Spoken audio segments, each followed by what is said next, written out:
తీసుకోవాలంటే సార్థక సంఖ్యలో మార్చాలి. సార్థక సంఖ్య అంటే ఏం లేదు. ఫర్ ఎగ్జాంపుల్ ఒక సంఖ్య తీసుకుంటున్నాను. ఏంటిది? ఒక సంఖ్యలో ఖచ్చితమైన సునిశ్చితత్వం కలిగి ఉండాలి. ఒక సంఖ్యలో సునిశ్చితత్వం అనేది కలిగి ఉండాలి. సునిశ్చితత్వం కలిగి ఉంది. సునిశ్చితత్వం కలిగి ఉండాలి. సునిశ్చితత్వం కలిగి ఉండి సున్నా కాని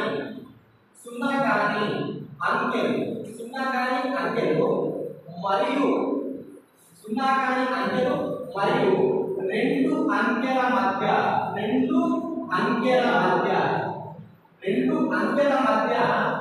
ఉన్న సున్నాలను సార్థక సంఖ్యలు అంటారు. అంటే ఇక్కడ ఏంటంటే సున్నా కాని అంకెలు అన్ని ఏవైతే సార్థక సంఖ్యలు అయితే, తర్వాత రెండు అంకెల మధ్య ఉన్న సున్నాలను ఏమంటాం? సాధక సంఖ్యలు అంటాం. అంటే సున్నా కాని అంకెలు ఉన్న సాధక సంఖ్యలు అయితే, అదే విధంగా రెండు అంకెల మధ్య ఉన్న సున్నాలను ఏమంటాం? సాధక సంఖ్యలు అంటాం. ఫర్ ఎగ్జాంపుల్ ఇక్కడ సున్నా కాని అంకెలు అంటే ఫర్ ఎగ్జాంపుల్ ఇక్కడ 91 అనుకుందాం. ఏంటి 91? అంటే 91 లో సున్నా కాని అంటే ఇక్కడ సున్నాలు ఉన్నాయా? లేవు. అంటే 9 అనేది అంకెనే, 1 అనేది అంకెనే. కాబట్టి ఏమైతే రెండు సాధక సంఖ్యలు, అంటే రెండు సాధక సంఖ్యలు అయితే 9, 1 అంటే ఇవి రెండు సాధక సంఖ్యలు. అంటే రెండు ఉన్నాయి. తర్వాత నెక్స్ట్ చూడండి, ఇక్కడ రెండు అంకెల మధ్య ఉన్న సున్నాలను ఏమంటాం? సాధక సంఖ్యలు అంటాం. రెండు అంకెల మధ్య ఉన్న సున్నాలు అంటే ఫర్ ఎగ్జాంపుల్ 101 అంటే 101. ఓకే, ఇక్కడ ఏమన్నా రెండు అంకెల మధ్య ఉన్న సున్నాలను ఏమంటాం? సాధక సంఖ్యలు. అంటే ఇక్కడ 1 అనేది అంకెనే, ఇక్కడ ఉన్న అంకె 1 అనేది కూడా అంకెనే. అంటే రెండు అంకెల మధ్య ఉన్న సున్నా ఏమవుతుంది? సాధక సంఖ్యనే. అంటే సాధక సంఖ్య కాబట్టి ఇక్కడ సాధక సంఖ్యల సంఖ్య ఎంత అంటే 3.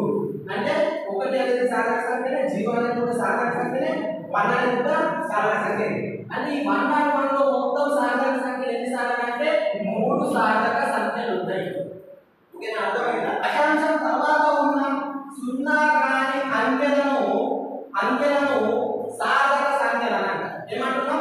సాధక సంఖ్య. అంటే దశాంశం తర్వాత అన్నాడు కాబట్టి ఫర్ ఎగ్జాంపుల్ ఇక్కడ 0.000123 ఉన్నదనుకుందాం. ఇది ఎగ్జాంపుల్. అంటే దశాంశం అంటే ఒక అంటే మీరు ఈ దశాంశం తర్వాత ఉన్నటువంటి సున్నా కాని అంకెలు అంటే మీరు సున్నాలు. అంటే సున్నా కాని అంకెలు అంటే 1 2 3. అంటే ఇక్కడ ఉన్నటువంటి సాధక సంఖ్యల సంఖ్య ఎంత అంటే 1 2 3 మాత్రమే. అంటే ఇక్కడ ఈ విలువలో, ఈ సంఖ్యలో సాధక సంఖ్యల విలువ ఎంత అంటే 3 ఉంది. అంటే అప్పుడు ఏమైతే 1 సాధక సంఖ్య అవుతుంది, 2 సాధక సంఖ్య అవుతుంది, 3 కూడా సాధక సంఖ్య అవుతుంది. అర్థమైంది కదా? ఓకేనా?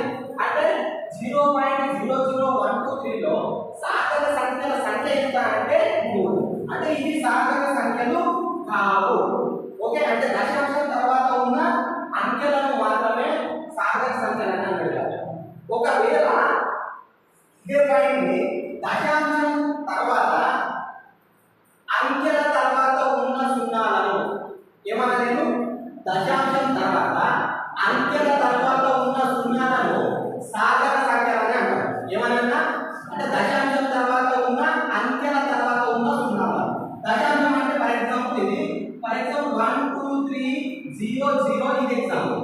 దశాంశం తర్వాత ఉన్న సున్నాలను ఏమంటున్నాం? సాధక సంఖ్యలు అని అంటాం. అంటే దశాంశం తర్వాత ఉన్న అంకెల తర్వాత ఉన్న సున్నాలు అంటే ఇవి ఏమైతే సాధక సంఖ్యలు అయిపోయాయి. అర్థమైందా? ఇప్పుడు సాధక సంఖ్యల సంఖ్య ఎంత అంటే 5. మొత్తం సాధక సంఖ్యల సంఖ్య ఎంత? 5. ఎందుకంటే దశాంశం తర్వాత అంకెల తర్వాత ఉన్న సున్నాలను ఏమంటున్నాం? సాధక సంఖ్యలు అని అంటాం. ఓకే, అర్థమైంది. సో ఒక 3 పాయింట్స్ గుర్తుపెట్టు. ఫస్ట్ పాయింట్ ఏంటి? ఒక సంఖ్యలో సునిశ్చితత్వం కలిగి ఉండి సున్నా కాని అంకెలను అంటాం. అదే విధంగా రెండు అంకెల మధ్య ఉన్న సున్నాలను సాధక సంఖ్యలు అంటాం. ఓకే, తర్వాత నెక్స్ట్ దశాంశం ఎందుకు ఉంది? ఒకవేళ దశాంశం ఉంటే దశాంశం తర్వాత ఉన్న సున్నా కాని అంకెలను సాధక సంఖ్యలు అంటాం. తర్వాత నెక్స్ట్ దశాంశం తర్వాత అంకెల తర్వాత ఉన్న సున్నాలను సాధక సంఖ్యలు అంటాం. అర్థమవుతుంది? Okay, right. సో ఇది సాధక సంఖ్యలు. తర్వాత నెక్స్ట్ చూడండి, ఇక్కడ మనకి ఇచ్చింది ఏంటంటే ఖచ్చితత్వము, సునిశ్చితత్వం. ఇక్కడ చూడండి ఒకసారి, ఏంటిది?